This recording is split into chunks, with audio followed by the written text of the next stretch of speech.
산도 나는 괜찮소. 바다 끝이라도 나는 괜찮소. 죽어가는 저들을 위해 나를 버리기 바라오. 아버지 나를 보내줘. 나는 달려가겠어.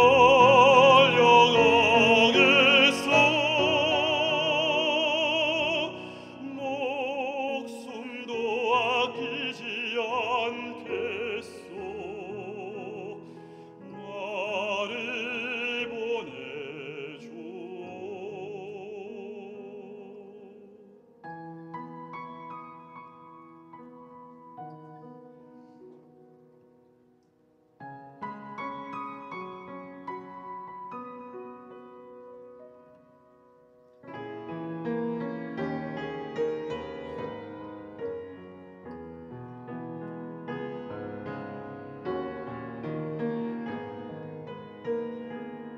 험한 산도 나는 괜찮소. 바다 끝이라도 나는 괜찮소. 죽어가는 저들을 위해 나를 버리기 바라오. 아버지 나를 보내줘. 나는 달려가겠어. 목숨도 아끼지 않겠소. 나를 보내줘. 세상이 나를 미워해도 나는 살아가겠소.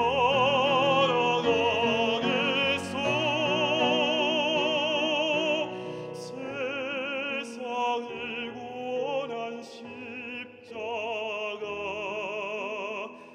나도 따라가오. 생명을 버리면서까지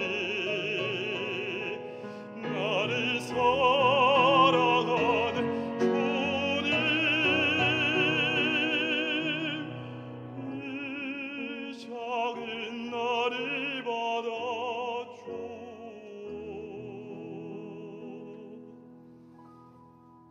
나도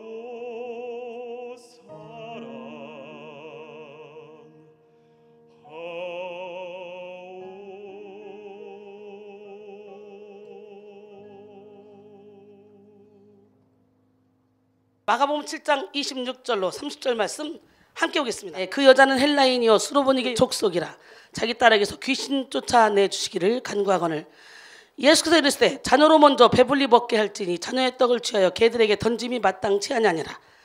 여자가 대답하여 이르되 주여 올소이다마는 상아래 개들도 아이들이 먹던 부스러기를 먹나이다. 예수께서 이르시되 이 말을 하였으니 돌아가라 귀신이 내 딸에게서 나갔느니라 하시매 여자가 집에 돌아가 본즉 아이가 침상에 누웠고 귀신이 나갔더라. 이 엄마는 자녀 때문에 개 취급을 받아도 거기에 돌아가지 않았어요. 끝까지 자기 연민에 빠지지 않고 내가 하나가 개 취급을 받는 딸더라도 나는 내 딸을 살리겠다. 사랑 능력자입니다. 사랑 불감증 환자들은 자기 연민에 빠져서 아무것도 아닌데 상처를 받지만 이렇게 대놓고 개 취급을 하는데도 불구하고 내가 개 맞습니다. 개들도 주인의 상에서 떨어지는 부서기를 못 나이다. 그거라도 좀 주시오. 이야 엄청난 믿음 아닙니까? 오늘 나는 여러분 모두가 다 이런 사랑 능력자가 되길 원해요. 옆 사람 바로 우리 사랑 능력자가 됩시다. 고멜도 압살롬도 사랑 불감증 환자들이었어요. 근데 이 수르보니게 여인은 사랑 능력자야. 고멜도 압살롬도 자기 애에 빠져서 그렇게 사랑을 해줘도 그 사랑을 못 느끼는 거예요. 고멜은 창녀처럼 그렇게 계속적으로 나갔지만 호세아 선지자가 끝까지 붙잡아도 자기 애에 빠져서 이 사람이 나를 사랑할 리 없어. 나는 내 사랑을 찾아갈 거야. 나의 수준에 맞는 사랑을 찾아갈 거야. 이 거룩한 사람이 나를 사랑할 리가 없어. 그러면서 사랑 불감증 환자가 돼서 줘도 받을 줄 몰라. 근데 사랑 불감증 환자들은 이렇게 사랑을 줘도 받을 줄 몰라요. 근데 여기서 은혜를 꾸준히 받다 보면 그냥 눈빛만 봐도 여기서 사랑을 느껴. 난 여러분 모두가 다 사랑 능력자들이 되기를 원합니다. 나는 아무것도 할 수 없으나 나를 통해 일하시는 하나님은 멋쟁이 하나님이에요. 그 하나님은 우리 김미지 목사님을 저를 작품 만들었죠. 여러분 한 사람 한 사람을 하나님이 작품 만드실 것입니다. 여기는요 깊은 우울증에 있던 분들, 치료받고 앉아있는 분들이 참 많거든요. 그렇기 때문에 우리 하나님의 나라는 말에 있지 않고 능력이 있어. 고린도전서 4장 20절에 보니까 하나님의 나라는 뭐라고요? 그 능력이 이 부족한 종을 통해 나가는데 그 능력이 여러분을 통해 나가기를 원합니다. 헬렌 켈러는 볼 수 없어요. 들을 수 없어. 그리고 말할 수 없었지만 이렇게 삼중고의 장애를 겪고 있던 사람이었지만 그는 누구보다도 자신을 불쌍하게 여기며 자기 연민에 빠져서 살만한 그런 환경에 있었다고. 자기 연민에 빠져서 그 환경 가운데서 넘어지고 자빠진 것이 아니라 자기를 불쌍히 여기고 자기를 사랑하면서 자기 연민에 빠진 것이 아니라 자존감을 가지고 그 삼중고를 이겨냈어요. 그리고 많은 사람들에게 빛을 발하는 사람이 됐죠. 그래서 그 사람은 말합니다. 헬렌 켈러는 자기 연민은 최악의 적이다. 자기 연민은 뭐라고? 만약 자기 연민에 굴복하면 이 세상에서 선한 일은 아무것도 할 수 없다 그랬어요. 그러니까 자기 연민은 뭡니까? 자기만 사랑하는 거예요. 자기만. 우리는 이웃을 내 몸처럼 사랑해야 되는데 나를 사랑하지 않으면 이웃을 내 몸처럼 사랑할 수가 없죠. 그러니까 나를 사랑해야 돼요. 그런데 자기 연민에 빠진 사람은 이웃에 관심 없어요. 나만 사랑해. 이건 죄입니다. 여러분, 네 손가락의 피아니스트로 잘 알려져 있는 이희아는 태어날 때부터 선천적으로 양손 손가락이 각각 2개뿐이었어요. 다리도 무릎 아래밖에 자라지 않았습니다. 또 3살이 되었을 때는 종아리를 절단하는 수술을 해야 했습니다. 이로 인해 걸을 때 사용하는 다리가 대단히 연약해서 오래 걷지 못합니다. 그러나 희아는 감당하기 힘든 육체적 장애를 가지고 있음에도 불구하고 음악을 통해 많은 사람들에게 용기와 희망을 불어넣어주고 있습니다. 희아는 6살 때부터 피아노를 쳤어요. 그녀는 피아노를 배우기 시작한 그 이유를 이렇게 말합니다. 제 손가락에 힘이 없어서 어머니가 학교에 들어가면 연필이라도 쥘 수 있도록 손가락 힘을 기르기 위해서 시작한 그런 치료 목적으로 시작하게 되었는데 이렇게 발전되었어요. 피아노 선생님은 희아가 재능이 없다며 피아노를 포기하길 권했습니다. 희아는 손가락에 힘이 없어 건반을 누를 수 있게 되는 데만 해도 몇 개월이 걸렸다 그래요. 설상가상으로 뇌기능 장애로 인해 그녀는 박자와 화음을 맞출 수도 없어.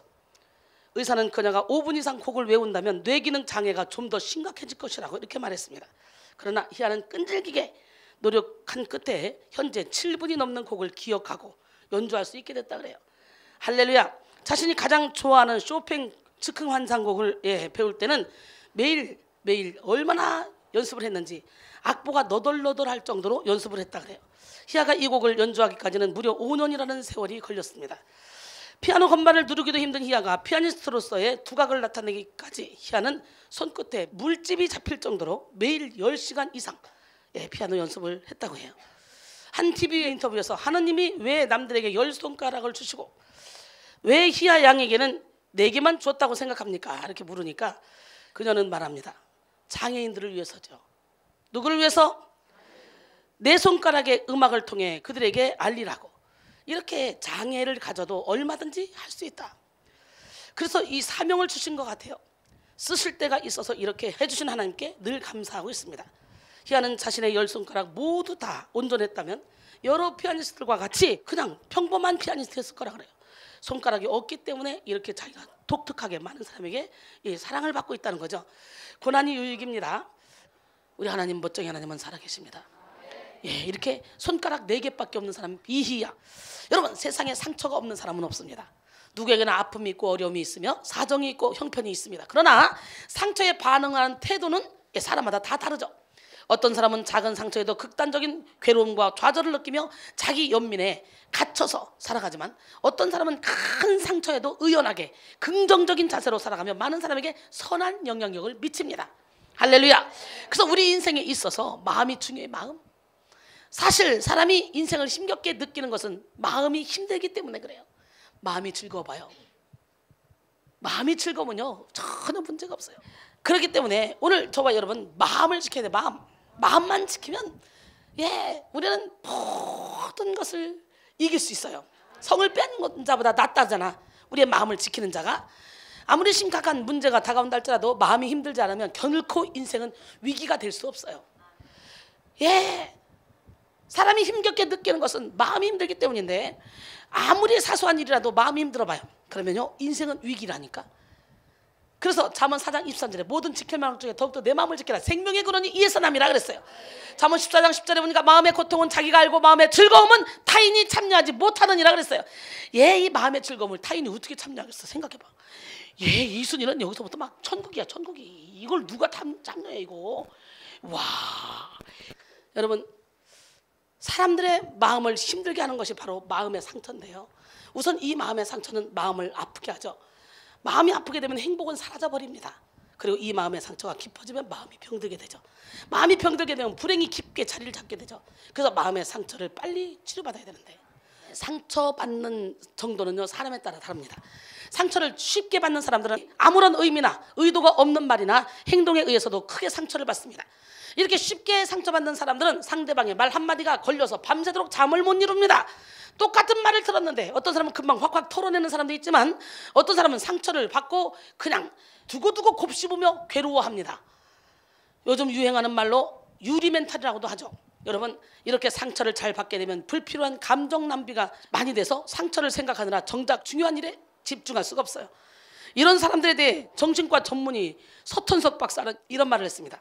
감정적으로 예민하다는 것은 기본적으로 깊은 상처가 있는 경우가 대부분이기 때문에, 어떤 부분에 대해 상처를 갖고 있는 사람은 그 부분에 대해서 조금만 부정적인 말을 해도 쉽게 다치죠.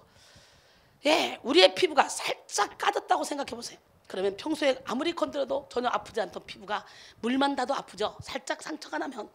그런 것처럼 남편이 아내가 바람을 펴서 상처를 받은 그런 사람들은요, 자격은 전혀 관계없는 사람이 바람을 피면 남편을 투영시키고 아내를 투영시켜서요 그 사람만 봐도 천불이 납니다.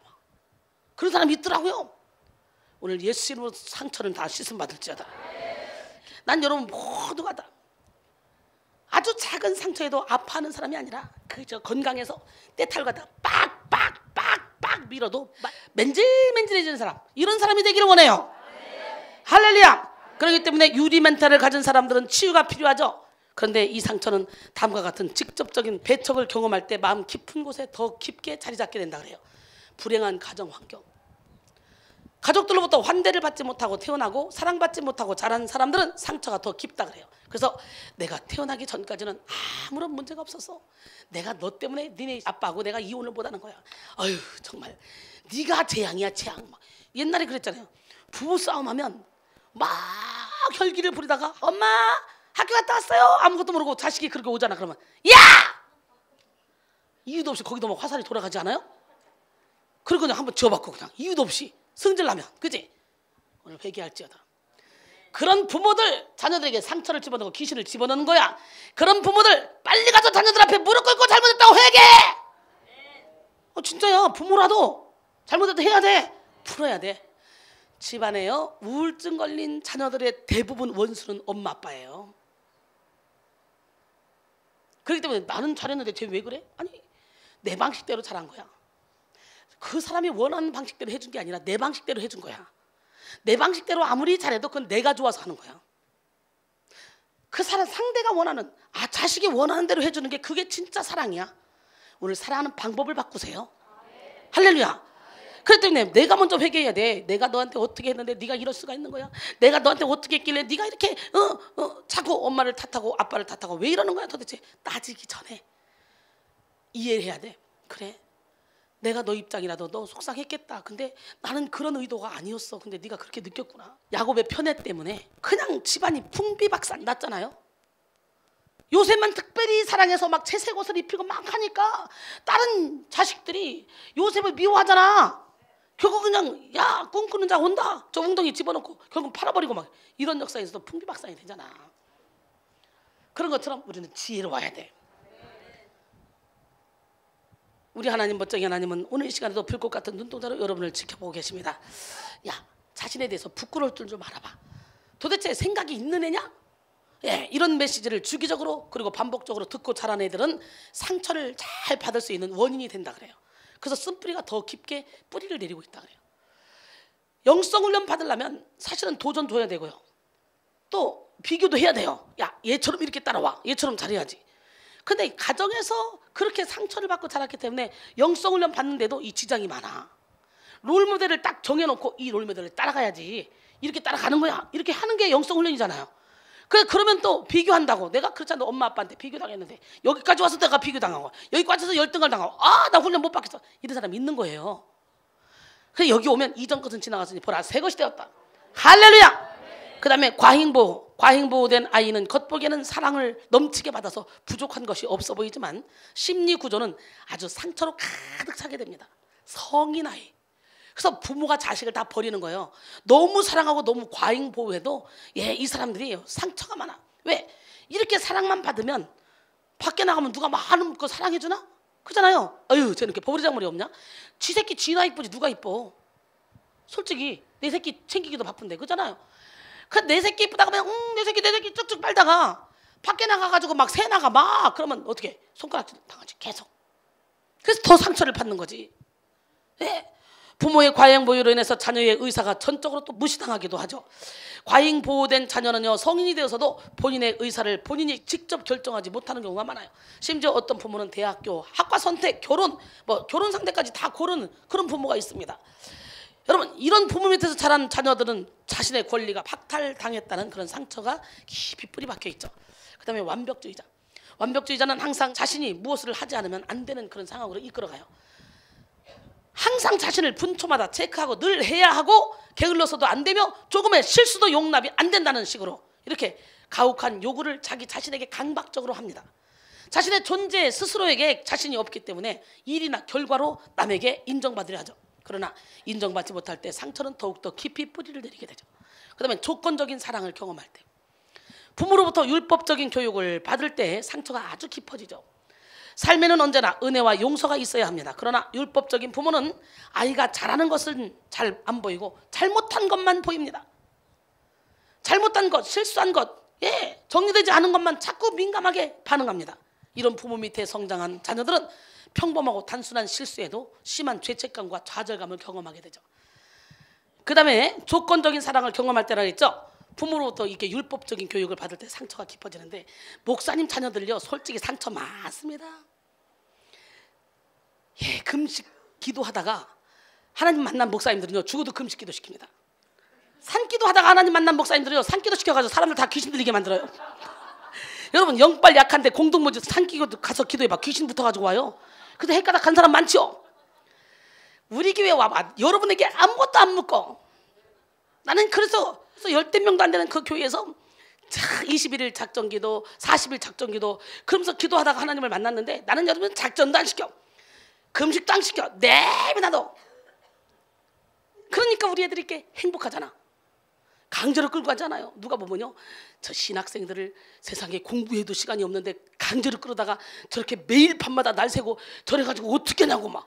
그리고 걱정하는 교수도 있고 걱정하는 학생들도 있고. 그런데 한 번은요 서울신학대학원의 MDB 1, 2, 3, 4, 5, 6차 쫙 우리 학생들이 포진해 있는데 각 차수에서 다 수석을 했어.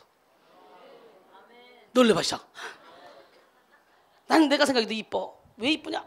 주님께 그냥 어린아이같이 그냥 다 내어드렸잖아. 할렐루야. 여러분 이런 환경에 부모에게 자꾸 간섭받는 그런 환경에 있는 사람들은 더 빨리 상처받기 때문에 부모 같은 사람만 보기만 해도 질려버려. 우리 윤은정 전도사가 엄마가 완벽주의. 초등학교 다닐 때부터요. 어렸을 때부터 피아노를 가르쳤는데 불 꺼놓고 피아노를 가르치고 잣대로 딱딱 때렸대 틀리면. 그리고는 학교를 가서 이제 숙제를 하는데 아침에 숙제 검사를 엄마가 한대. 학교 가기 전에. 그러면 글씨가 약간 삐뚤어졌지. 그러면 학교가 늦었는데도 그걸 지우개로 다 지워버린대. 늦더라도 저 완벽하게 해석하게끔. 이렇게 크다 보니까 얘가 막 스트레스를 너무 많이 받아서 고등학교 때는 원미연 전도사님 집에서 살고 대학교 때는 자기 교수님 집에서 살고 총신대에 나왔는데 그러고 나서는 여기 와서 훈련받는데 나를 너무 좋아하는데 내 옆에 오질 않아. 그냥 헬리콥터 맴돌아 저 주변에서 맴돌아. 도대체 왜 저러냐 그랬더니 내가 무섭대. 아니 내가 호랑이냐 내가 뭔데 이렇게 귀여운데 복실복실한 예쁜 양 같지 않아요? 내가 무섭대. 그래서 왜 그래 했더니 다 엄마로 보인다네. 아줌마 공포증에 걸려서 그저 목욕탕 가도 아줌마, 식당 가도 아줌마, 길거리 가도 아줌마. 그러면 아저씨들은 다 어디가 박혀있고 동네는 맨날 지지방구들 아줌마만 다 보여. 그지? 밖에 나봐. 아저씨들은 다 일한다고 밖에서 일하고 있고 진짜 누리고 쓰고 하는 사람들은 다 아줌씨들이야. 그러니까 막 어디서도 자유할 수가 없는 거예요. 아줌마 공포증. 나 보는데도 지네 엄마 같이 보여. 살 걷는 거예요. 야! 정신 차려. 이전 것은 지나갔어. 새 것이 되었어. 내가 얼마나 사랑이 많은데 이 가시나가. 그리고 여기서 고치기 시작하니까요. 이순이의 최고의 파트너가 됐어요. 저하고 최고 큰 파트너가 됐는데 얘가 어느 순간부터 애들하고 노는 것보다 아줌마들하고 노는 게 훨씬 더 편하대요. 그래서 이제는 지도 아줌마 됐고 그리고 아줌마들하고 엄청나게 관계를 잘하고 있단 말이지. 그 결박이 풀어졌다는 거예요. 오늘 그 결박을 예수 이름으로 다 풀기를 원합니다. 예. 그렇다면 쉽게 상처받는 사람들은 어떤 특징을 갖고 있을까? 네모트 기스오 그 사람의 따뜻한 카운슬링이라는 책에 쉽게 상처받는 사람들의 공통점을 잠깐 짚어보고 갈 건데요. 여러분 감정과 감수성이 부정적으로 작용한다래요. 감수성이란 외부 세계의 자극을 받아들이고 느끼는 성질을 말합니다. 그래서 감수성이 풍부하다는 뜻은 좋은 말입니다. 그러나 감수성이나 감정도 지나치면 해가 된다는 거죠. 예를 들어 슬픔이나 분노와 같은 감정이 지나치면 나 자신에게 또는 남에게 해를 끼칩니다. 감정과 감수성을 긍정적으로 활용하지 못하면 자기 만족이나 자기 연민에 빠지기 쉽죠. 이런 사람들은 예민한 감수성으로 인해서 쉽게 상처에 대해 반응하기도 합니다. 상처 주는 말도 아닌데 상처로 받아들입니다. 그리고 아파합니다. 그래서 우리는 감정과 감수성을 잘 활용해야 돼요. 그 다음에 남들의 평가에 지나치게 신경을 씁니다. 여러분 우리는 남들의 평가에 신경 쓸 필요가 없어요. 하나님만 알아주면 돼. 그잖아요. 남들이 자신을 어떻게 평가하는가에 신경을 지나치게 쓰게 되면 자신에 대한 평가에 그 비판의 말투가 조금만 섞여도요 감정이 막 크게 흔들립니다. 나는 용서가 안 되는 게 없고 이해가 안 되는 게 없고 나는 이 사람도 이해가 되고 이 사람도 이해가 되는데 근데 좀 더 고차원적인 세계에 들어가서 예수님의 마음을 품어야지. 여러분 예민한 감수성으로 인해 쉽게 상처에 반응하는 사람들이 참 많은데 그래서 우리는 감정과 감수성을 활용할 수 있어야 되는데요. 그러기 위해서는 우리는 철저히 남들의 평가에 지나치게 신경을 쓰면 안 되는 줄 믿습니다. 기적의 하나님은 누구 하나님? 여러분 사울이 남들의 평가에 지나치게 신경을 쓴 사람 중에 하나죠. 다윗은 만만이요 사울은 천천히다 그랬더니요 기분 더러워. 아니 지금 기분 더러울 일이야? 자기는 골리앗 앞에서 찍소리도 못했던 사람 아니야. 이스라엘이 또 망하기 직전 아니야. 근데 그 어린 소년이 가서 싹 이겨놨어. 그러면 야야 사울이 천천히다. 사울은 빵빵이다. 다윗이 만천이다. 그럼 천 얹어줘야 되는 거 아니야? 천 주는 거 얼마나 감사해. 그리고 그래 우리나라는 장수가 있어서 나는 그저 집무실에서 나라만 다스리면 되고 전쟁은 우리 다윗에게 시켜야지. 다윗 잘한다 이래야 되는 거 아니야? 거기서 시기하고 질투하고 아니 지 편이지 뭐 지네 나라 살렸지 뭐 남의 나라 살렸어? 그거 또라이 아니야 사울? 옆 사람 바로 너도 사울 같지? 감사를 몰라 감사를. 여러분 그리고 이 하나님께서 아말렉과의 전투에서 아말렉의 모든 것을 진멸하라고 했는데 좋은 걸 남겨놨죠. 남겨놨을 때 왜 사무엘이 왔을 때 그 양들 염소들 소들이 왜 그러냐? 그냥 그것들이 가만히 있었으면 안 들켰을 건데. 그지? 그랬더니 저거 뭡니까? 다 진멸했다 그러니까 저건 뭡니까? 저 소리는 뭡니까? 그러니까 이거는요 당신의 백성들이 하나님께 제물로 드리려고 좋은 건 좀 남겨놨어요. 그잖아. 그랬더니요 무서운 얘기를 하죠. 사무엘이 이르되 여호와께서 번제와 다른 제사를 그의 목소리를 청종하는 것을 좋아하신 것 같이 좋아하시겠나이까? 순종이 제사보다 낫고 듣는 것이 수당의 기름보다 나으니 이는 거역하는 것은 점치는 죄와 같고 완고한 것은 사신 우상에게 절하는 것과 같습니다. 왕이 여호와의 말씀을 버렸으므로 여호와께서 왕을 버려 왕이 되지 못하게 하셨나이다 하니 사울이 사무엘에게 이르되 내가 범죄하였나이다. 내가 여호와의 명령과 당신의 말씀을 어긴 것은 내가 백성을 두려워하여 그들의 말을 청종하였음이니이다. 청하오니 지금 내 죄를 사하고 나와 함께 돌아가서 나로 하여금 여호와께 경배하게 하소서. 지금요 여기서도 자기 애에 빠져 있어요. 잘못을 했는데도 불구하고 자기 애에 빠져서 결국은 장로들과 백성 앞에서 자기를 높여달라고까지 하잖아요. 지금 쫓겨나는 상황에 여러분 사람과의 관계도 중요하지만 필요 이상으로 타인의 시선에 집중하면 사소한 사건에도 의미를 부여하게 돼서 점점 더 예민해집니다. 그리고 타인에게 의존하는 마음이 강하며 따라서 사소한 일에도 쉽게 상처를 받게 되죠. 우리는 사람에게 집중하기보다 하나님께 집중해야 돼요. 하나님의 기쁨이 되는 사람, 그런 사람은 저절로 사람의 기쁨도 되는 거예요. 잠언 16장 7절에 보니까 사람의 행위가 여호와를 기쁘시게 하면 그 사람의 원수라도 그와 더불어 화목하게 하신다 그랬어요. 할렐루야. 그 사람의 원수라도 더불어, 그 사람의 뭐라도 더불어. 갈라디아서 1장 10절에 보니까 이제 내가 사람들에게 좋게 하랴, 하나님께 좋게 하랴, 사람들에게 기쁨을 구하랴. 지금까지 내가 사람의 기쁨을 구했다면 나는 그리스도의 종이 아니라 그랬어요. 나는 저와 여러분이 온전히 하나님께만 영광 돌리는 사람이 되기를 원합니다. 어느 수도성이 수도원에 들어가서 돌을 닦게 됐습니다. 모진 수련 생활 끝에 드디어 온 천하가 우러러 볼 성자가 되어갈 즈음 마귀들이 회의를 열었습니다. 이 수도성을 타락시켜보자는 것이죠. 잡아뜨리자는 거예요. 마귀의 제자들이 유혹을 시작했습니다. 금덩어리를 보냈으나 눈도 깜짝하지 않았습니다. 어여쁜 미녀를 보냈지만 돌을 보듯 무표정했습니다. 의심과 공포의 씨앗을 심으려 했지만 조금 더 흔들리지 않았어요. 모든 수법을 다 써봤지만 이제 아무런 필요가 없어요. 할 수 없이 마귀 대장이 최후 수법을 쓰라고 명령을 내렸어요. 그 최후 수법이 뭐냐? 부하마귀 하나가 수도승의 귀에 대고 말합니다. 당신의 친구가 알렉산드리아에서 방금 주교로 뽑혔다 그러네요. 그랬더니 그 수도승이 벌떡 일어나 화를 내면서 아니 그런 친구가 어떻게, 그러면서 수도원을 뛰쳐나갔다 그래요. 여러분, 사촌이 땅을 사면 배가 아프잖아. 딴 사람이 주교가 되면 문제가 안 되는데 당신의 친구가, 친한 친구가 그랬다니까 거기서 돌아버렸어. 여러분 어때요? 소설가 까미는 내가 참을 수 없는 단 한 가지 사실은 내 친구가 나보다 행복하다는 사실이다, 이렇게 말했습니다. 여러분 어때요? 아니 사촌이 땅을 사면 좋지 왜 그게 열받아? 사촌이 땅을 사면 그래도 내가 돈 없을 때 돈도 빌릴 수 있고 밥도 얻어먹을 수 있고 잠잘 방이 없을 때 방 한 칸 달라고 해서 잘 수도 있고 그렇잖아. 근데 여러분 봐, 남들이 잘 되는 건 전혀, 남들이 로또 맞아봐 전혀 관심 없어요. 자, 그 사람 좋겠다 그래요.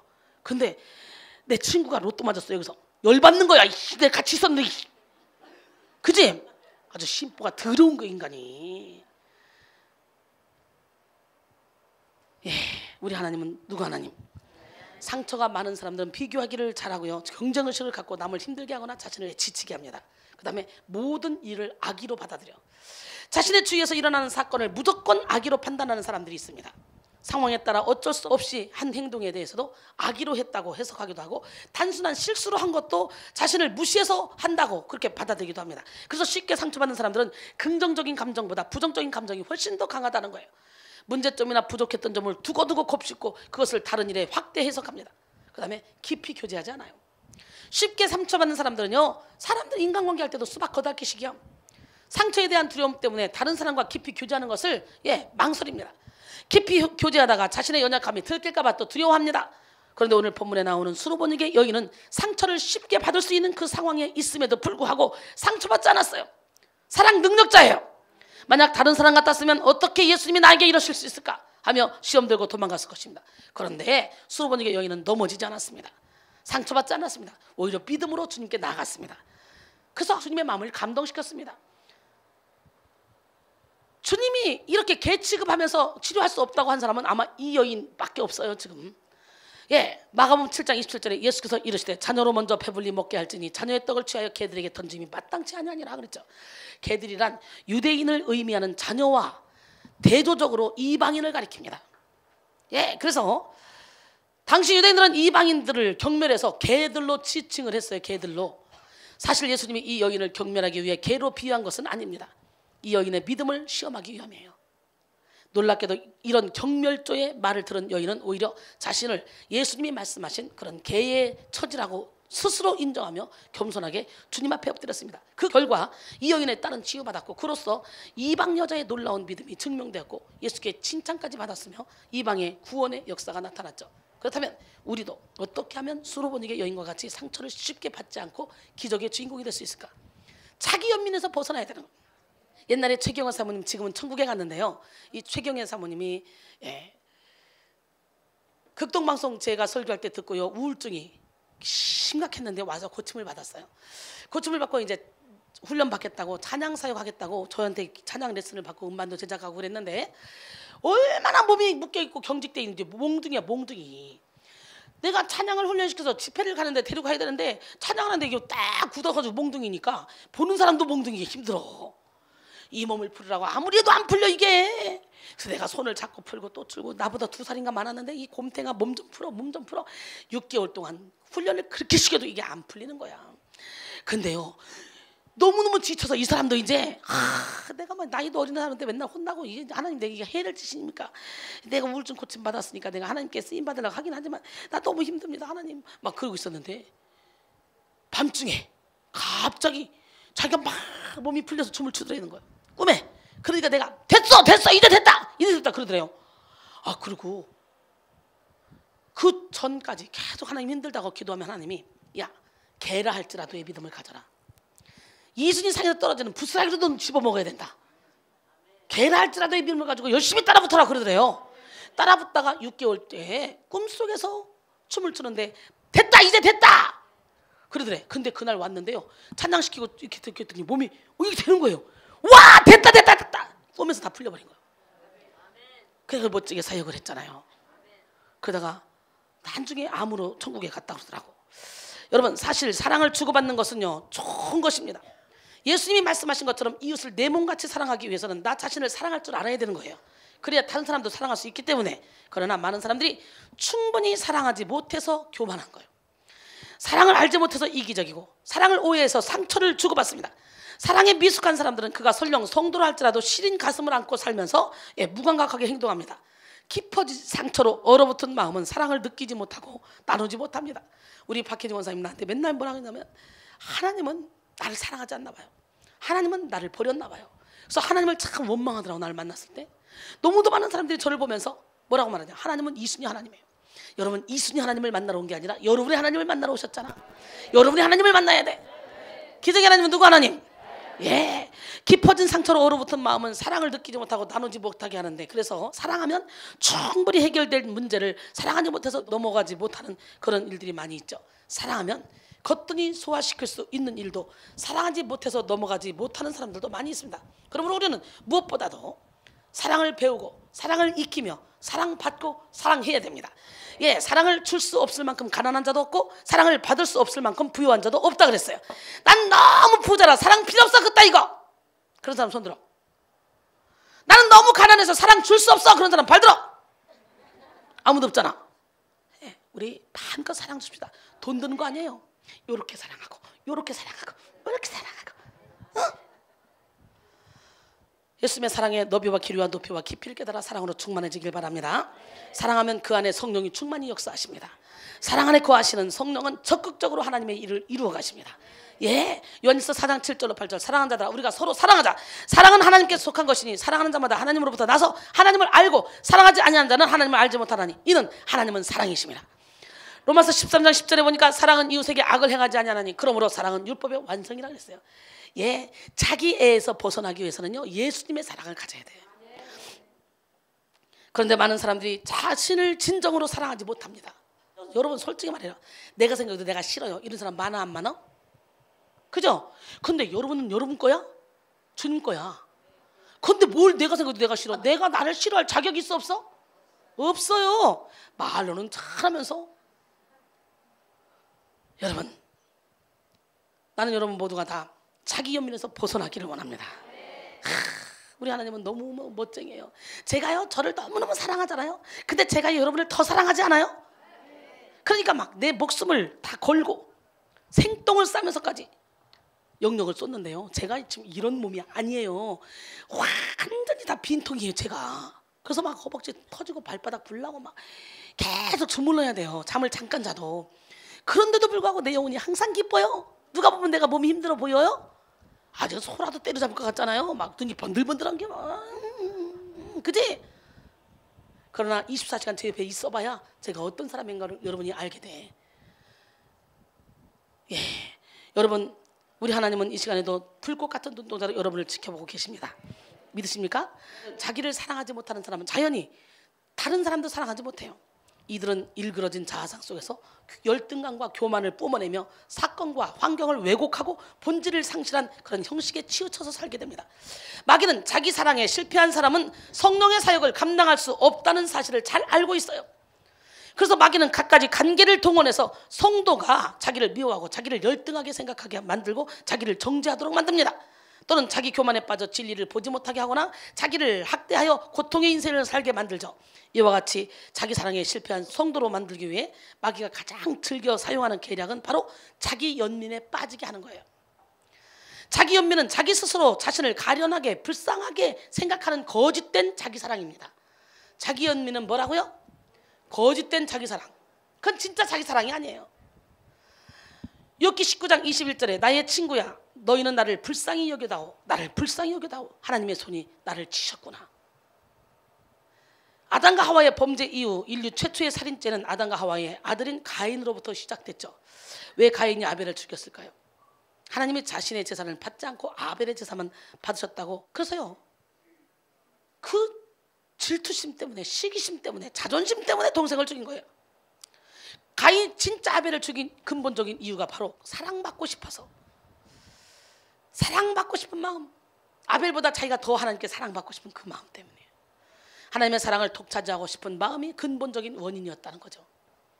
하나님께 인정받고 사랑받고 싶은데 자신이 드린 제사를 하나님이 받지 아니하심으로 인해서 가인에게는 분노가 생겼죠. 하나님의 사랑으로부터 소외당한 것 같은 그런 마음은 그를 더욱더 외롭게 했습니다. 그리고 동생 앞에서 부끄러워했습니다. 가인은 사랑을 잃어버리는 순간 분노했고 사랑받지 못한 섭섭함이 그를 분노하게 만들었죠. 결국 가인은 동생 아벨을 죽였어요. 이렇듯 사람들의 싸움의 시작은 사랑 싸움이에요. 사랑 싸움. 막 싸우는 거 보면 대체적으로 사랑 싸움이에요. 옆 사람 바라보고 당신도 사랑 싸움 참 많이 했죠. 부부 싸움은 칼로 물베기라 그러잖아요. 부부 싸움에 주의종이 딱 끼었다. 그래서 주의종이 해결을 다 해줬다, 붙여줬다. 그 다음에 누가 뒤통수 치는 줄 알아요? 부부가 뭉쳐서 뒤통수 칩니다. 그러니까 주의종들 내가 맨날 말하지만 부부 싸움에 끼지 마라. 결국 부부 싸움에 끼자. 부부 싸움은 칼로 물베기야. 이혼할 거야. 막 죽여버릴게. 막 그리고 막 당장 어떻게 될 것처럼 해고 와서 남편은 이랬고 아내는 이렇게 중간 역할에서 이렇게 꼬매놓잖아. 그리고 좋아졌다. 그러면 둘이가 붙어가지고 에이 당신하고 나하고 싸울 때 뭐라는 줄 알아? 당신한테 막 이래가지고 있잖아. 뒤통수 팡 친다. 인간이 진짜 더러워. 맞아 안 맞아? 그래서 우리 조회정들 여기 많은데 절대로 부부 싸움에는 끼지 마. 니 똥 칼라다 그러고 말아.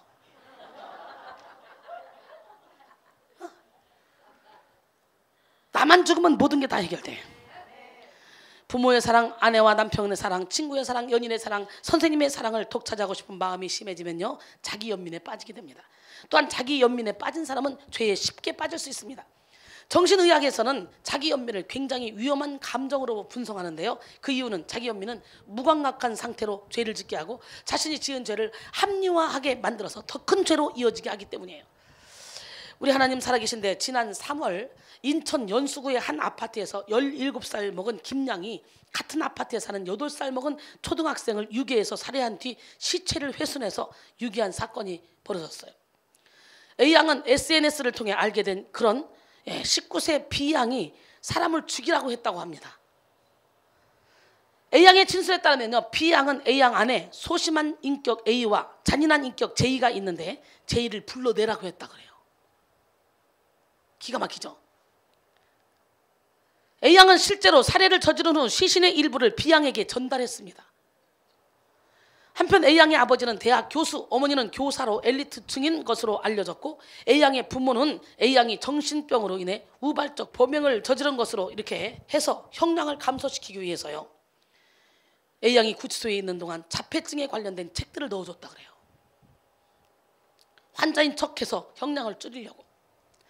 A양과 함께 구치소 생활을 한 그런 한 시민의 제보에 따르면 A양은 정신병이 입증되면 형량이 감량된다는 그런 말에 콧노래를 불렀다고 합니다.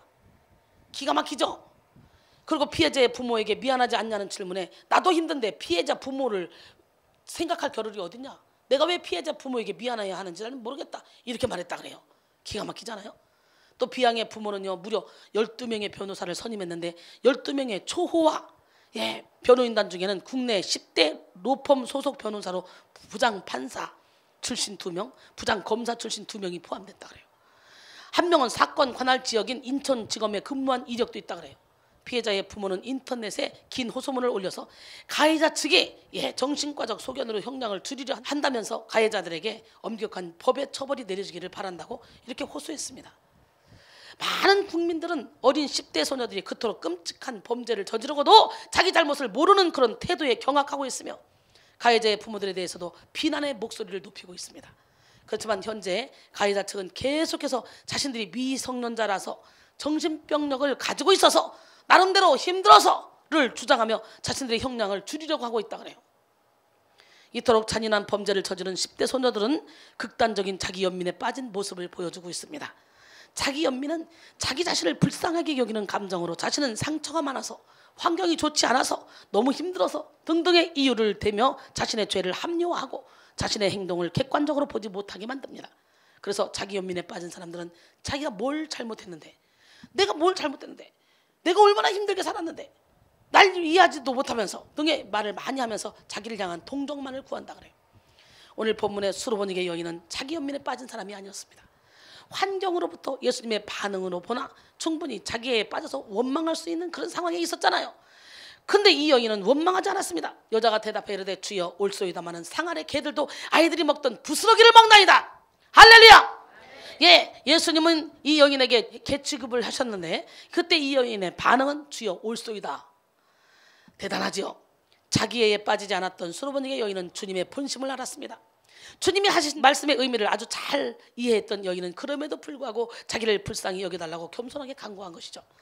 부스러기로 번역된 푸시키온의 기본형 푸시키온은 작은 조각을 나타내며 아이들이 먹던에서 아이는 어리고 작은 아이를 가리켜요.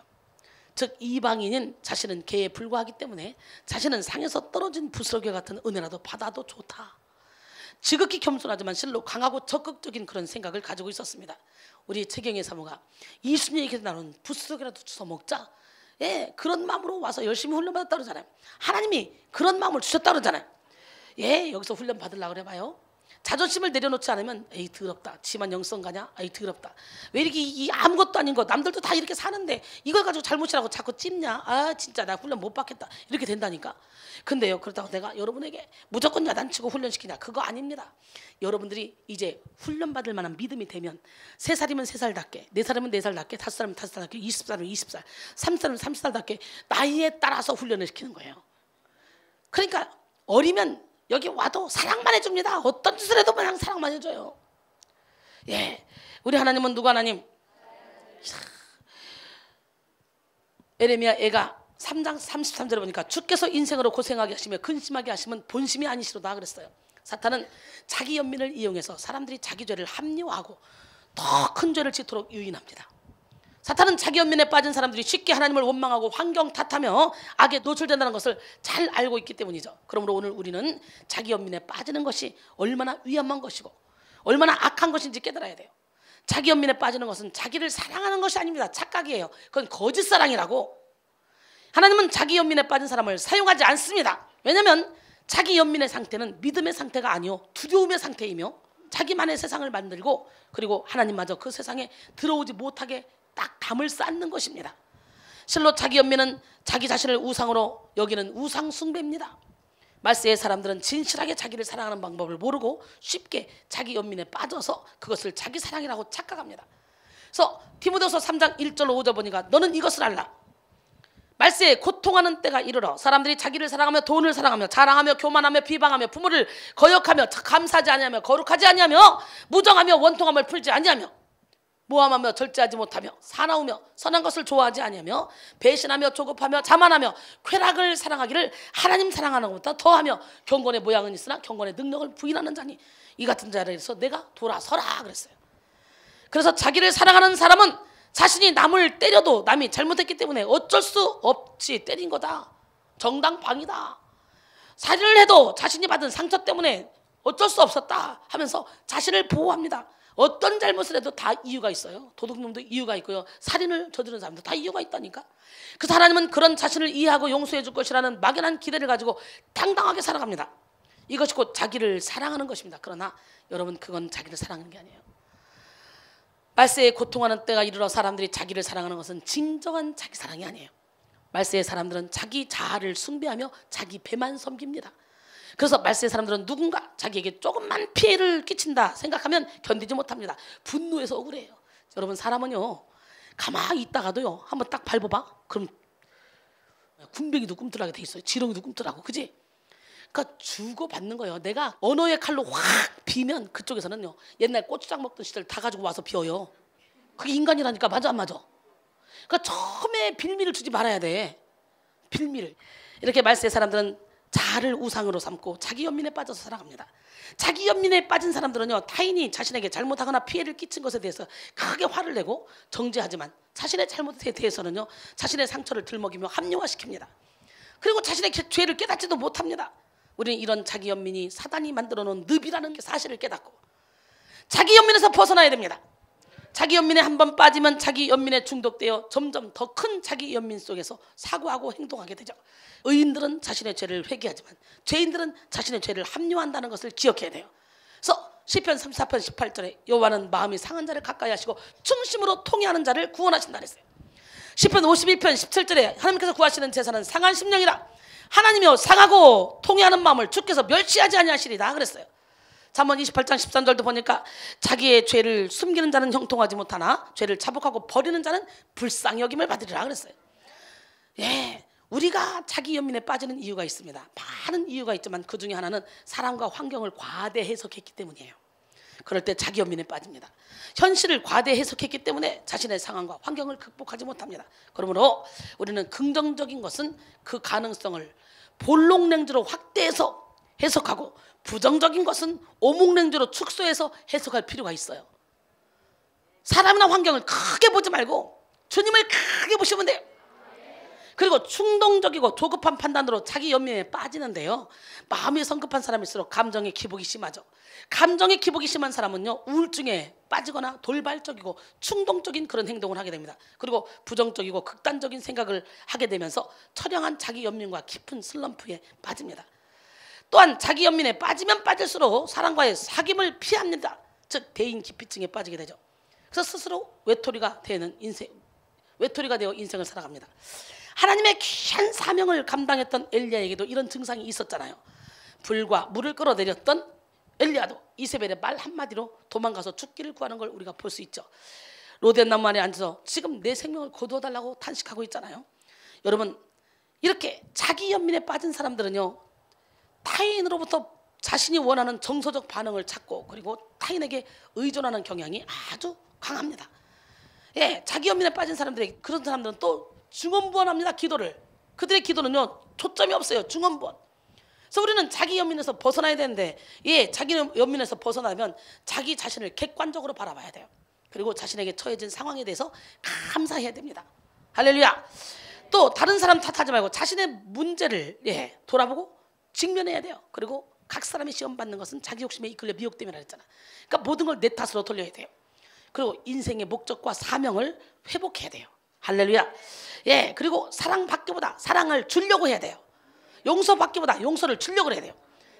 내가 먼저 손 내밀어야 됩니다. 또 자기 연민에서 벗어나려면 자기를 부인함으로 자기애를 버려야 돼요.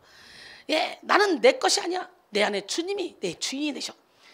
그래서 자기 연민에서 벗어날 때 우리는 날마다 행복하고 멋진 아름다운 인생을 살아가게 될 줄로 믿습니다.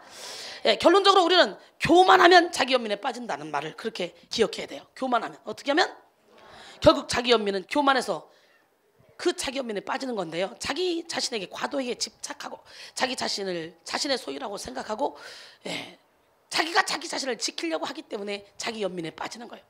교만이 하나님을 원망하게 만들고 다른 사람을 탓하게 하며 점점 더 깊이 자기 자아에 고립되도록 만드는 것입니다. 우리는 다시 한번 교만이 만들어낸 자기 연민이 욕심과 불평, 비난과 정죄 이것들을 만들어서 우리 인생을 지옥으로 만든다는 사실을 기억하고 자기 연민에서 벗어나야 될 줄로 믿습니다. 자기 자신을 객관적으로 바라보고 자신에게 허락된 그런 상황에 대해 감사함으로 다른 사람을 탓하지 않고 자신의 문제를 돌아보고 그리고 직면함으로 인생의 목적과 사명을 회복함으로 자기 연민에서 벗어납시다. 그리고 하나님이 전지전능하신 사랑, 그 사랑에 자신을 맡김으로 사랑 받기보다 사랑 주기로 결단하시고 자기를 부인하고 자기 애를 버림으로 자기 연민에서 벗어나는, 거짓된 자기 사랑에서 벗어나는 기적의 주인공이 되기를 원합니다. 진정한 자기 사랑을 이루어서 이웃을 사랑하고 하나님의 뜻을 이루어드리는 우리 모두가 되기를 주님의 이름으로 축원합니다. 옆 사람은 우리는 승리했습니다. 하나님은 당신을 사랑하십니다. 하나님은 살아계십니다. 할렐루야. 나는 아무것도 아닌데 나를 통해 일하시는 하나님, 그 멋쟁이 하나님은요 정말 엄청납니다. 그 기적의 하나님은 오늘 이 시간에도 여러분을 통해 일하기를 원하십니다. 이제 자기 연민에서 벗어납시다. 내 안에 적을 쳐부수자. 2부 세 번째 시간, 자기 연민에서 벗어나자라는 제목으로 함께 은혜를 나눴는데, 이야, 수로 번지기엔 정말 믿음이 있죠. 예, 이방인들을 개 취급했어요 그 당시에. 근데 걔라도 좋다 이거야. 부스러기라도 달라 이거야. 이런 믿음을 가져야 돼요. 예, 제가 훈련을 시키다 보면 여러분들이 이해 안 되는 부분이 있어요. 왜냐하면 거룩한 분노가 날 때는요, 하나님이 강단에서 나하고는 전혀 상관없이 내 입술을 통해 야단칠 때가 있어요. 그러면 여러분이 앉아서 그렇지, 아이고 자존심이 있지, 어떻게 공개적으로 야단칠 수 있어? 예, 그렇잖아요. 잘못하면 두세 번 가서 얘기해서 말 안 듣니? 그러면 두세 명이 가서 다시 권면해. 말 안 들어? 다시 교회 와서 장로들에게 얘기해. 당회에 얘기해. 그 말 안 들어? 내쫓아 출교시켜. 그랬잖아. 그러니까 얼마나 말 안 들으면 여기까지 갖고 와서 하나님이 모델로 쓰겠냔 말이지. 그러니까 그럴 때는 부모가 자식을 때릴 때 행복해서 웃으며 때리는 또라이 있어? 때려놓고 부모 마음은 가슴이 더 찢어져. 그치? 그 때려놓고 잠잘 때 슬그머니 가서 종아리 보고 어루만지고 약 발라주고 그러잖아. 그러고 울잖아. 이게 부모 마음이잖아. 그런 것처럼 하나님도 마찬가지야. 우리가 자기 연민에 빠져서 허우적거리고 거짓된 자기 사랑에 빠져서 허우적거리면 하나님이 그 사람을 통해, 우리를 통해 일할 수 없기 때문에 두드러 패는 거예요. 인생 막대기로, 사람 채찍으로. 그럴 때 회개하고 돌아와야지. 언제까지 사람 탓하고 앉았을걸? 똑같이 여기 앉아서 은혜를 받는데 아직도 자기 연민에 빠져서 거짓된 자기 사랑에 빠져서 인생을 정말 낭비하는 사람이 있는가 하면, 그래, 주께서는 심지가 견고한 자를 평강하고 평강하도록 지켜준다 그랬지. 그래, 나는 내 안에 주님이 가득 채워졌기 때문에 열등감을 가질 필요 없어. 두려움을 가질 필요 없어. 자기 연민에 빠질 필요도 없어. 내 안에 주님은 못하실 일이 없거든. 내게 능력 주시는 줄 알아서 난 뭐든지 할 수 있어. 예, 이렇게 생각하면 우리는 어떤 상황에서도 상처를 안 받고 가야 돼. 우리가 사방으로 우겨쌈을 당해도 쌓이지 않냐며, 박해를 받아도 버림받지 않냐며, 답답한 일을 당해도 낙심하지 않냐며, 앞길 막혀 답답해도 절망하지 않나니. 왜? 임마누엘 하나님이 우리와 함께 계시기 때문에. 예, 이런 믿음으로 달려갈 때 우리는 이 세상을 이기며 환경을 이기며 죄를 이기며 나 자신을 이기며 이 땅에서 천국을 누리며 살게 될 줄 믿습니다. 예, 진리를 할지 진리가 너희를 자유롭게 한다고 했잖아요. 왜 진리이신 예수님을 믿으면서 자유하지 못해?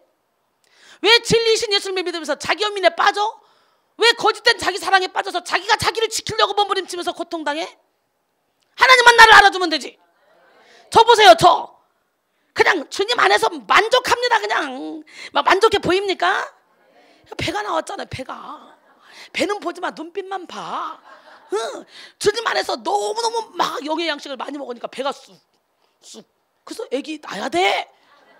그 내가 여러분 많이 낳았잖아. 영적인 애기 앞으로도 계속 낳을 거야. 이 안에 얼마나 많이 잉태되어 있는지 몰라. 온 세계 영혼은 이 손 안에 있습니다. 그 영혼이 여기 잉태되어 있다. 그래서 쑥 순풍순풍 날 거야. 계속 오늘은 이곳으로 내일은 저곳으로 다니면서 순풍순풍. 할렐루야. 우리 사랑하는 형제들, 우리 학생들, 성령의 불을 받기를 바란다이. 야, 우리 이쁜 애기들이 여기 왔으니 이제 하나님을 만지지 안 만지겠어. 멋지게 만지지. 여러분, 육은 나이에 따라서 늙고 젊고 하지만요, 영은요 똑같아. 엄마 뱃속에 응앵 태어나면서부터 영은 똑같아. 그러니까 영이 민감한 사람은 저를 알아본다. 귀신이 예수님을 알아보잖아. 귀신 들린 사람이. 근데 예수님의 자녀라는 사람은 예수님을 못 알아봐. 얼마나 안타까워. 귀신 들린 사람은 영이 민감해가지고 알아본다니까. 그래서 오히려 귀신 들린 사람이 나를 피해서 도망다닐 것 같지만 오히려 내 속에 예수님을 보고 빛을 보고 더 좋아한다. 오늘 여러분, 내가 싫다, 헬리콥터처럼 자꾸 주변에 맴돌고만 싶다, 유튜브 보고 좋아서 오긴 왔는데 무섭다, 수상한 거예요. 내가 이렇게 부드럽고 예쁜데 나를 무섭다? 그건 여러분 속에 귀신이 그런 거예요.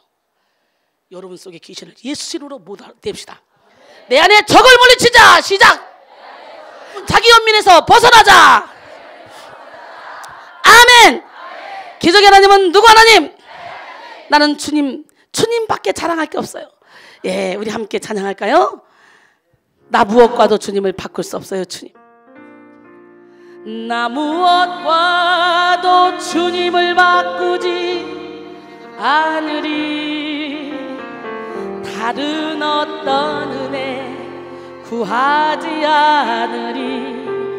오직 주님만이 내 삶의 도움이시니 주의 얼굴 보기 원합니다. 여러분만 나 무엇과 진짜죠? 돌로 떡 안 만들어 먹죠?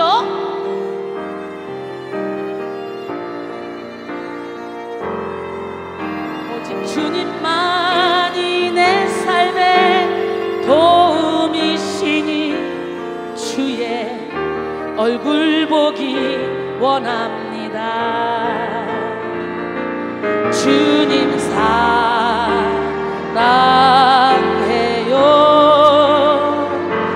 온 맘과 정성 다해 하나님의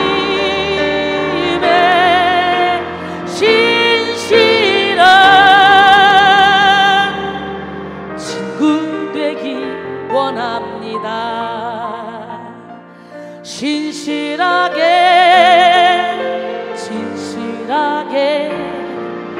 거룩하게 살게 하소서. 진실하게 거룩하게 살게 하소서. 하나님,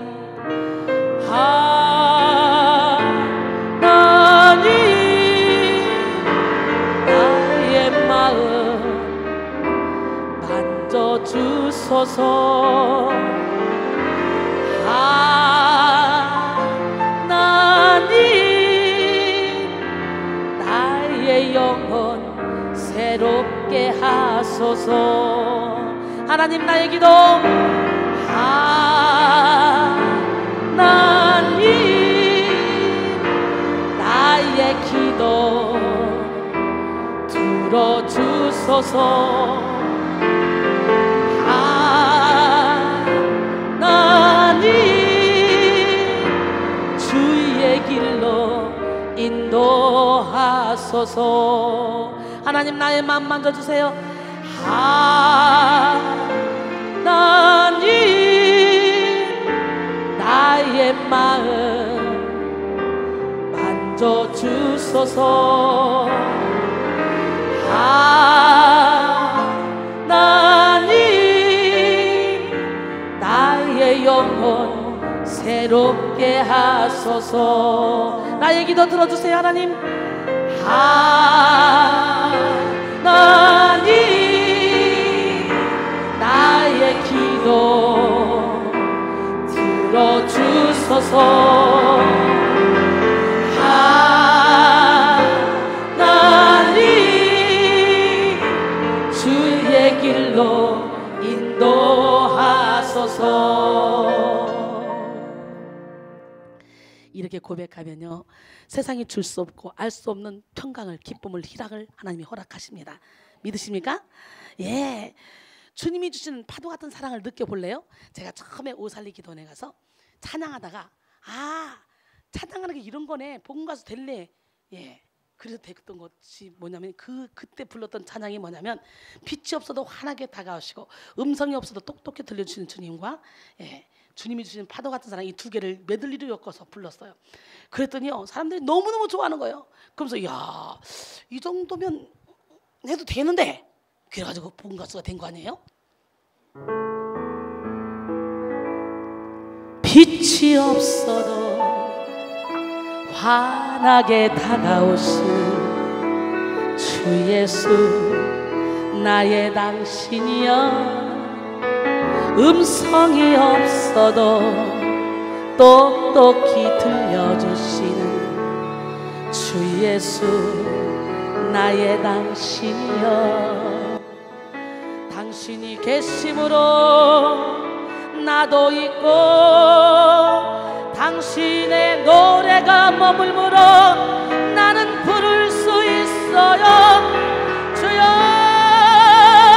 꽃처럼 향기 나는 나의 생활이 아니어도 나는 당신이 좋을 수밖에 없어요.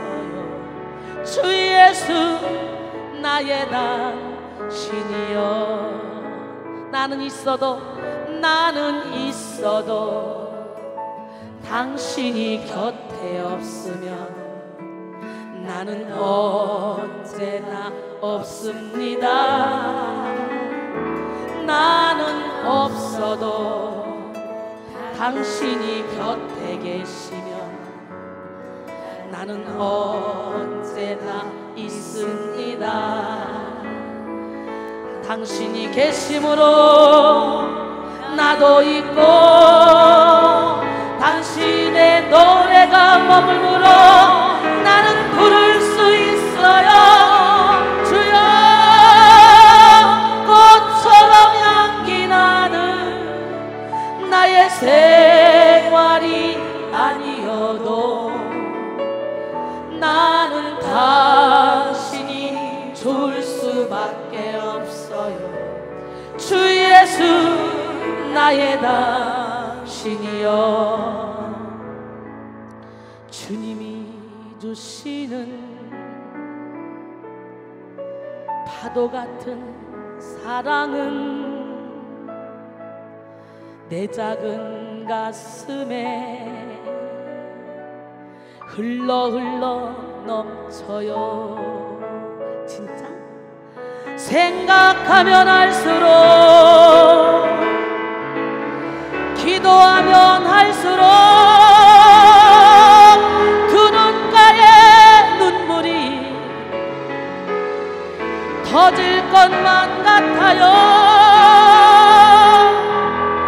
주님의 사랑은 한없이 크셔라.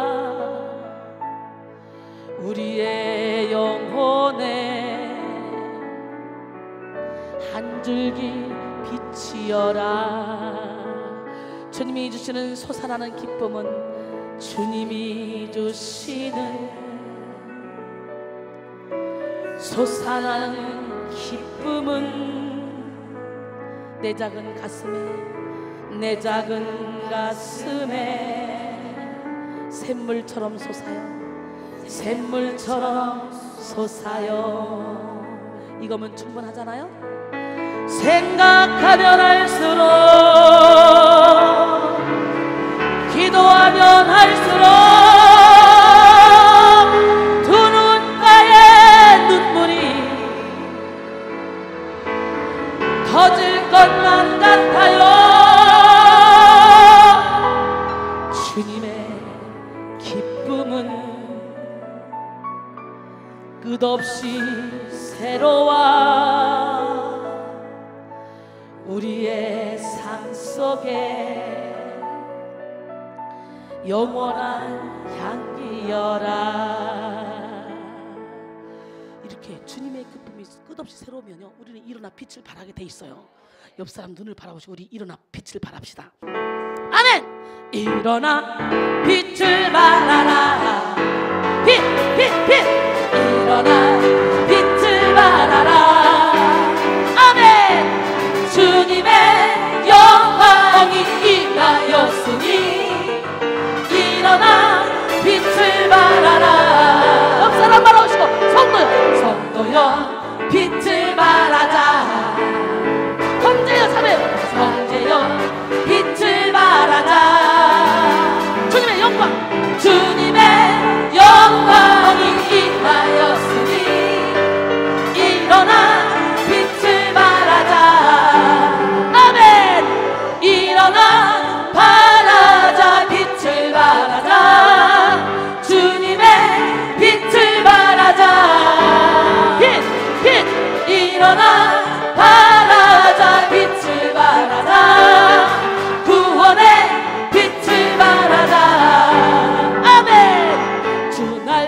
구원했으니 어찌 잠잠하리 기쁨의 찬송 드리리 주 내 죄 사했으니 어찌 잠잠하리 기쁨의 경배 드리리 아멘 주를 향한 나의 사랑 멈출 수 없네 멈출 수 없네 나 기쁨에 춤추리 내 모든 슬픔 바꾸셨네 나 기쁨에 춤추리 내 모든 삶 주 안에 있네 아멘 일어나 빛을 발하라 아멘 아멘 일어나 빛을 발하라 주님의 영광이 임하였으니 일어나 빛을 발하라 아멘 일어나 발하라 빛을 발하라 주님의 빛을 발하라 일어나 발하라 빛을 발하라 구원의 빛을 발하라 아멘 주날 구원했으니 어찌 잠잠하리 기쁨의 찬송 드리리 주내 죄 사했으니 주내 죄 사했으니 어찌 잠잠하리 기쁨의 경배 드리리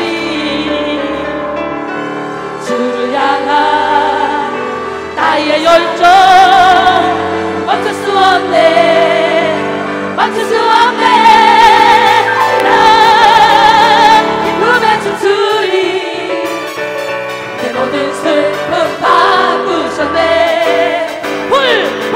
나 기쁨에 춤추리 내 모든 삶 주 안에 있네 나 기쁨에 춤추리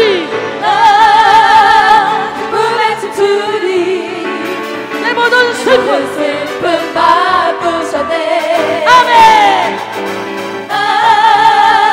기쁨에 춤추리 자기 연민에서 벗어나 기쁨에 춤추길 원합니다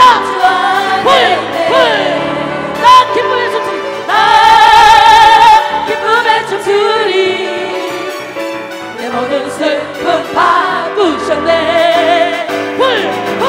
나 기쁨에 춤추리 내 모든 슬픔 안에 있네 죄한 마음으로 통성이 납니다 주여